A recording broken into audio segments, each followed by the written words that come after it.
ಮಾನ್ಯರೇ, ಕೇಂದ್ರ ಸರ್ಕಾರದ ಕೃಷಿ ಕೇರಳ ಕಾಯ್ದೆಯ ಪರಿಣಾಮವಾಗಿ ಎಪಿಎಂಸಿಯ ಖಾಸಗಿ ಮಾರುಕಟ್ಟೆಯ ಪರಿಣಾಮವಾಗಿ ಇಡೀ ದೇಶದಲ್ಲಿಯೇ ಬೆಳಗಾವಿಯ ಖಾಸಗಿ ಜೈ ಕಿಸಾನ್ ತರಕಾರಿ ಮಾರುಕಟ್ಟೆಯು ಇಡೀ ಕೇಂದ್ರ ಹಾಗೂ ರಾಜ್ಯ ಸರ್ಕಾರಕ್ಕೆ ಸಣ್ಣ ಹೊಡೆಯುವ ಮಾದರಿಯಲ್ಲಿ 2023ರಲ್ಲಿ ಸರ್ಕಾರದ ಅನುಮತಿಯನ್ನು ಪಡೆಯುವ ಮುಖಾಂತರ ಸರ್ಕಾರದ ಕೃಷಿ ಉತ್ಪನ್ನ ಮಾರುಕಟ್ಟೆಯನ್ನು ಬಂದ್ ಮಾಡಿ ಖಾಸಗಿ ಮಾರುಕಟ್ಟೆ ಪ್ರಾರಂಭ ಮಾಡಿತ್ತು. ನಾವು ಭಾರತೀಯ ಕೃಷಿ ಸಮಾಜ ಸಂಘಟನೆ ರಾಜ್ಯಾದ್ಯಂತ ಹಲವಾರು ರೈತ ಪರ ಕಾರ್ಮಿಕ ಸಂಘಟನೆಯ ಸಹಯೋಗದೊಂದಿಗೆ ಕೃಷಿ ಉತ್ಪನ್ನ ಮಾರುಕಟ್ಟೆಯನ್ನು ಧರಣಿಯನ್ನು ಪ್ರಾರಂಭ ಮಾಡಿದ್ದೀವಿ. ಸರ್ಕಾರಿಯ ಎಪಿಎಂಸಿ ಮಾರುಕಟ್ಟೆ ಉಳಿಸಬೇಕು, ಖಾಸಗಿ ತರಕಾರಿ ಮಾರುಕಟ್ಟೆಯನ್ನು ಬಂದ್ ಮಾಡಿಸಬೇಕಂತೇಳಿ ಅವಿರತವಾಗಿ ಧರಣಿ ಮಾಡಿದ್ದೀವಿ. ಇವತ್ತು ಕೂಡ ಎಪಿಎಂಸಿಯ ನಮ್ಮ ಧರಣಿ ತಾತ್ಕಾಲಿಕವಾಗಿ ಮುಂದುವರೆದಿದೆ. ಅದರ ಪರಿಣಾಮವಾಗಿ ನಾವು ಇವತ್ತಿನ ಹಲವಾರು ಆಯಾಮಗಳಲ್ಲಿ ಪ್ರತಿಭಟನೆ ಧರಣಿಯನ್ನು ಮುಂದುವರಿಸಿಕೊಂಡು ಕಾನೂನಾತ್ಮಕವಾಗಿ ಕೂಡ ನಾವು ಧರಣಿಯನ್ನು ಮುಂದುವರಿಸಿದ್ದೀವಿ. ಇವತ್ತು ಅದರ ಪರಿಣಾಮವಾಗಿ ಬೆಳಗಾವಿಯ ಖಾಸಗಿಯ ಜೈ ಕಿಸಾನ್ ಹೋಲ್ಸೇಲ್ ವೆಜಿಟೇಬಲ್ ಮಾರ್ಕೆಟ್ ಖಾಸಗಿ ಮಾರುಕಟ್ಟೆಯಲ್ಲಿ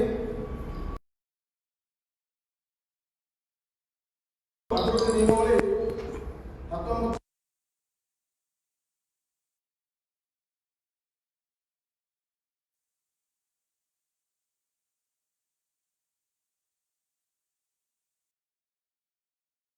19 ಬಗ್ಗೆ ಮೊನ್ನೆ 14/2/2025 ಕರ್ನಾಟಕ ನೋಟಿಸ್ ಅನ್ನು ಜಾರಿ ಮಾಡಿದೆ.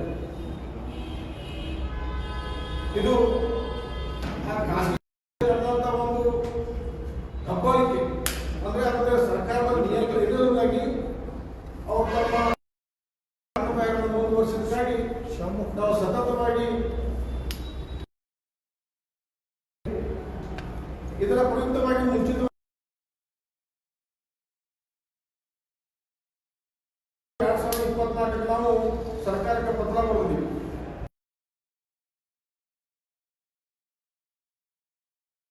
ಭಾರತ ಸೇತುವೆ ಸಂಬಂಧ ಸರ್ಕಾರ ಗಮನಕ್ಕೆ ಆದಾಗ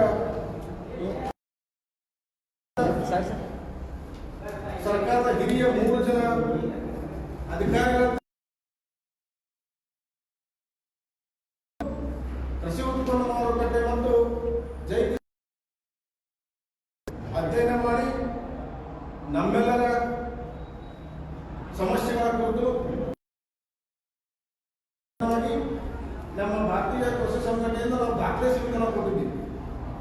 ಅದರ ಸರ್ಕಾರಕ್ಕೆ ವರದಿ ತಲುಪಿಸಿರ್ಬೋದು. ಇವತ್ತು ನಿಮ್ಮ ಮೇಲೆ ಸೂಕ್ತ ಕ್ರಮ ಕೈಗೊಳ್ಳುವ ಸಂಬಂಧ ನೋಟಿಸ್ ನಮ್ಮ ಹೋರಾಟ ಒಂದು ಹಂತಕ್ಕೆ ಬಂದು ತಲುಪಿದೆ. ಇದಕ್ಕಾಗಿ ಅವಿರತವಾಗಿ ಶ್ರಮಿಸಿದಂತ ಮಾನ್ಯ ಮುಖ್ಯಮಂತ್ರಿಗಳಿಗೆ, ಶಿವಾನಂದ ಪಾಟೀಲ್ ಅವರಿಗೆ, ಸನ್ಮಾನ್ಯ ಶ್ರೀ ಸತೀಶ್ ಜಾರಕಿಹೊಳಿ ಅವರಿಗೆ, ಆಮೇಲೆ ನಮ್ಮೆಲ್ಲರ ಮಾರ್ಗದರ್ಶಕರು ಸಮಾಜವಾದಿ BR ಪಾಟೀಲ್ ಆಳಂದ ಶಾಸಕರು ಅವರು ನಿತ್ಯ ಉಪಾಧ್ಯಕ್ಷರಾದ ಅವರು ಕೂಡ ಹೆಗಲು ಕೊಟ್ಟು ನಮಗೆ ಸಹಕಾರ ನೀಡಿದ್ದಾರೆ. ಜೊತೆಗೆ ಇದಕ್ಕೆ ಪ್ರತಿಯೊಂದಕ್ಕೂ ಮಾರ್ಗದರ್ಶನ ಮಾಡಿದಂತ ನಮ್ಮ SKM ಬೆಂಗಳೂರಿನ ಸಂಘಟನಾ ಕಮಿಟಿ ಎಲ್ಲ ಸಂಚಾಲಕ ಮತ್ತು ಕೋರ್ ಕಮಿಟಿ ಸದಸ್ಯರನ್ನು ಅಭಿನಂದನೆ ಸಲ್ಲಿಸಲಿಕ್ಕೆ ಇಷ್ಟಪಡ್ತೇನೆ. ಅದಕ್ಕಾಗಿ ನಾನು ತಮ್ಮ ಹತ್ರ ಒಂದು ವಿನಂತಿ ಮಾಡಿಕೊಂಡಿದ್ದೇನೆ. ಇವತ್ತು ಖಾಸಗಿ ಮಾರುಕಟ್ಟೆ ಎಲ್ಲ ಇನ್ನು ಕೆಲವೇ ದಿವಸಗಳಲ್ಲಿ ಅದು ಸ್ಥಳಾಂತರ ಆಗ್ತಕ್ಕಂಥ ಎಲ್ಲ ಸಾಧ್ಯತೆಗಳನ್ನ ತಳ್ಳಿ ಹಾಕುವಂತಿಲ್ಲ. ಬಹಳ ಗಂಭೀರ ಆಗಿದೆ.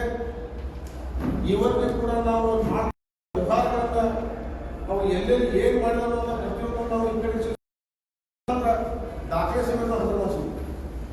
ಅದರ ಭಾಗವಾಗಿ ಇವತ್ತು ನೋಟಿಸ್ ಜಾರಿ ಮಾಡಿದರೆ ನಾನು ರೈತರ ವಿನಂತಿ ಮಾಡ್ಕೊತೇನೆ.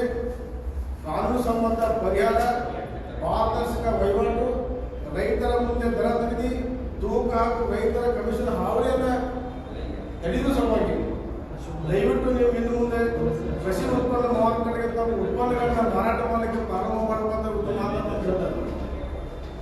ಜೊತೆಗೆ ರೈತರಿಂದ ಅನಧಿಕೃತವಾಗಿ ಅವಿಘಾತವಾಗಿ ಕಮಿಷನ್ ಪಡೆದು ಬಂಧನ ಹಾಕಿದ ಬಗ್ಗೆ ಕೂಡ ತಮಗೆಲ್ಲ ಗೊತ್ತಿದೆ. ಇದರಿಂದ ರೈತರಿಗೆ ಒಂದು ಆರ್ಥಿಕವಾಗಿ ಹಿನ್ನಡೆ ಆಗ್ತಕ್ಕಂಥ ವಿಷಯಗಳು ತಮಗೆಲ್ಲ ಗೊತ್ತಂತ ವಿಷಯಗಳು. ಅದಕ್ಕಾಗಿ ನಾವು ಇವತ್ತು ವಿನಂತಿ ಮಾಡೋದ್ರೆ ಯಾವುದೇ ಒಂದು ಗಾಳಿ ಮಾತು ಊಹಾಪೋಹಗಳಿಗೆ ಮಾತು ಕೊಡದೆ ದಯವಿಟ್ಟು ತಮ್ಮ ಒಂದು ಉತ್ತಮವಾದ ಕೃಷಿ ಉತ್ಪನ್ನಗಳ ವಹಿವಾಟುಗಳಿಗಾಗಿ ಮತ್ತು ತಮ್ಮ ಆರ್ಥಿಕ ಒಂದು ಸ್ವಾವಲಂಬಿಗಾಗಿ ತಾವೆಲ್ಲ ಕೃಷಿ ಉತ್ಪನ್ನ ಮಾರುಕಟ್ಟೆಗೆ ಬದಲಾವಣೆ ಆಗಬೇಕು. ಯಾಕಂದ್ರೆ ಅಲ್ಲಿ ನಮ್ಗೆ ಏನಾದ್ರು ತೊಂದರೆ ಆದರೂ ಕೂಡ ನ್ಯಾಯ ಸಂಬಂಧ ಪರಿಹಾರ ಅಥವಾ ಅರ್ಜಿ ಹಾಕುವ ಮುಖಾಂತರ ನಾವು ನ್ಯಾಯವನ್ನು ಕೇಳಿದ ಅವಕಾಶ ಇದೆ. ಹೊರತಾಗಿ ಇಲ್ಲೇನು ಸರ್ಕಾರದ ವರದಿ ಕೊಟ್ಟಂತ ಏನು ಪರಿಶೀಲನೆ ತೆಗೆದುಕೊಂಡು ವರದಿ ಮುಖಾಂತರ ಎಲ್ಲ ಉಲ್ಲಂಘನೆಗಳಿಂದ ನಮ್ಗೆ ಇನ್ನೂ ತೊಂದರೆ ಆಗ್ತದೆ. ಅದಕ್ಕಾಗಿ ತಮ್ಮನ್ನು ಕೂಡ ರೈತರನ್ನ ಕೃಷಿ ಮಾಡಲಿಕ್ಕೆ ಸ್ವಾಗತ ಮಾಡಲಿಕ್ಕೆ ಅಧಿಕಾರಿಗಳು ತಮ್ಮ ಕೂಡ ಸಾಧ್ಯ. ಮತ್ತೊಂದು ಕಿವಿ ಮಾತು ಹೇಳಕ್ಕೆ ಇಷ್ಟಪಡ್ತಂದ್ರೆ ಖಾಸಗಿ ಜೈ ಕಿಸಾನ್ ಮಾರ್ಕೆಟ್ ಇರ್ತಕ್ಕಂಥ ಅವ್ರು ನಮ್ಮ ವೈಯಕ್ತಿಕ ವಿರೋಧಿಗಳಲ್ಲ. ಅವ್ರ ಜೊತೆ ನಮ್ಗೆ ಯಾವ ಸಂಘರ್ಷವಿಲ್ಲ. ನೀವು ರೈತರ ಬಗ್ಗೆ ಉತ್ತಮ ಚಿಂತನೆ ಮಾಡಿದ ಇರ್ಬೋದು. ದಯವಿಟ್ಟು ತಾವೆಲ್ಲ ಪರಸ್ಪರ ಸಹಕಾರದಿಂದ ವಹಿವಾಟನ್ನು ಪ್ರಾರಂಭ ಮಾಡಿ ಸರ್ಕಾರ ಕೊಟ್ಟು ತಾವೆಲ್ಲ ಪರಸ್ಪರ ಸಹಕಾರ ಅಂತ ಹೇಳಿ ನಾನು ಈ ಮೂಲಕ ತಮ್ಮಲ್ಲಿ ವಿನಂತಿ ಮಾಡ್ತೀನಿ. ಏನು ಉಲ್ಲಂಘನೆ ಮಾಡ್ಯಾರ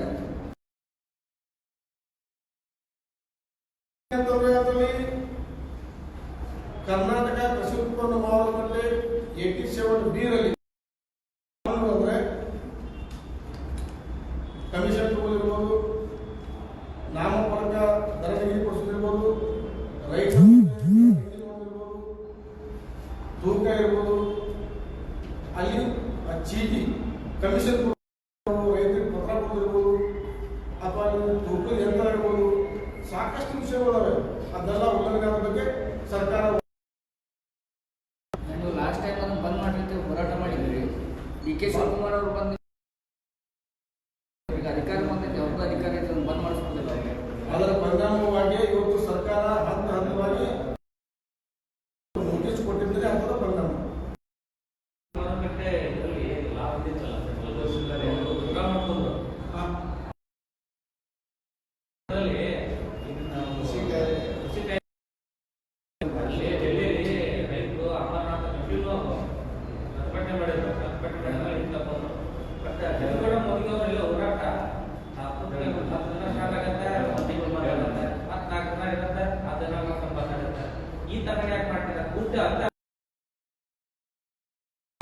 ಆಗುವಂತ ಹೋರಾಟವನ್ನು ನಾವು ಎಲ್ಲೂ ಕೈಬಿಟ್ಟಿಲ್ಲ.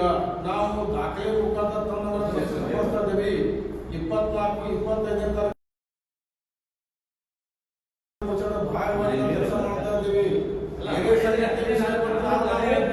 ಹೋರಾಟವನ್ನ ಯಾವುದೋ ಒಂದು ಹೋರಾಟ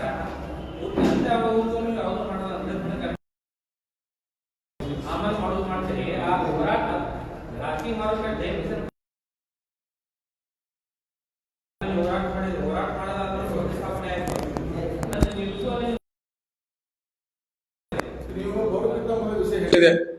ನಾವು ಇನ್ನ APMC ಮುಂದೆ ಹಾಕಿದ್ದ ಟೆಂಟ್ ತೆಗೆದಿಲ್ಲ. ನಾವು ನಿರಂತರವಾಗಿ ನಾವು ಯಾವತ್ತು ಧರಣಿ ಕೂತಿದ್ವಿ ಇವತ್ತಿಗೂ ಪ್ರತಿಯೊಂದು ಕಚೇರಿಗೆ ನಾವು ಪತ್ರ ಕೊಡೋದ್ ಮುಖಾಂತರ, ದಾಖಲೆ ಕೊಡ್ಸೋದ್ ಮುಖಾಂತರ, ಅವ್ರು ಮಾಡ್ತಕ್ಕಂಥ ಎಲ್ಲ ವ್ಯವಹಾರಗಳ ಬಗ್ಗೆ ನಾವು ಗಮನ ಸೆಳೆಯೋದ್ರ ಮುಖಾಂತರ ಅದ ಸಂಬಂಧ ಇವತ್ತು ಪ್ರಥಮ ನಾನು ದತ್ತೆ ಮಾಡಿ ಕಿಸಾನ್ ಕೃಷಿ ಉತ್ಪನ್ನ ಮಾರುಕಟ್ಟೆ ಸಂಬಂಧ ಪ್ರಥಮವಾಗಿ ಪತ್ರ ಇವತ್ತು ನಾ ಕರೆದೀನಿ. ನೀವು ಬರೋಕ್ಕಿಂತ ಮುಂಚೆ ಹೇಳಿದ ಇನ್ನ ಧರಣಿ ಹಿಂದೆ ಸರ್ದಿಲ್ಲ. ಎಲ್ಲರೂ ಕೂಡ ನಾವು ಏನ್ ಮಾಡ್ಕೋ ಪ್ರಯತ್ನ ಮಾಡ್ಕೋತ ಈಗ ರೈತರಲ್ಲಿ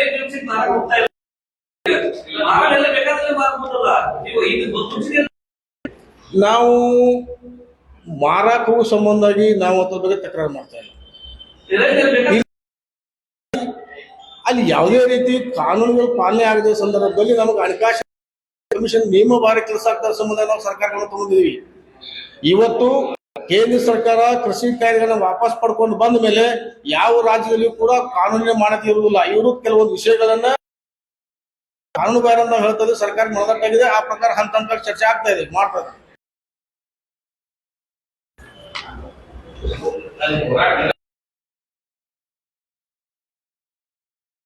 ನಿರಂತರವಾಗಿ ಇದೆ. ನಾವು ಹಿಂಗ್ ಸರ್ದಿಲ್ಲ. ನಾವು ಧರಣಿ ಮಾಡೋಕಂದ್ರೆ ನಾವೆಲ್ಲ ಕೋರ್ಟ್ ಕಚೇರಿ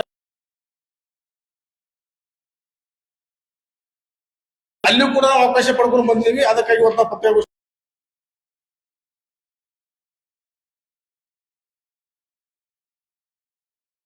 ಅದನ್ನ ನಾ ಸ್ಪಷ್ಟವಾಗಿ ಹೇಳ್ತಾ ಇದೀನಿ. ರೈತರ ಇರೋದ್ರಿಂದಾಗಿ ರೈತರು ತಮ್ಮ ಅವಶ್ಯಕತೆ ತಕ್ಕಂಗೆ ಮಾಡ್ಕೊಳ್ಳುವಂತ ಅನಿವಾರ್ಯ ಬಂದಿತ್ತು. ಸರ್ಕಾರಕ್ಕೆ ತಮ್ಮ ಇತಿಮಿತಿಯನ್ನು ಹಾಕಿ ವರದಿ ಕೊಡಲಾತ ನಾನು ವಿಚಾರ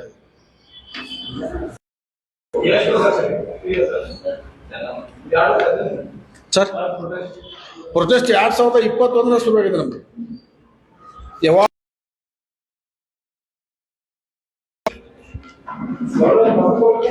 ಸರ್ ಇದೆಲ್ಲ ಕೊಡ್ತಿಲ್ಲ.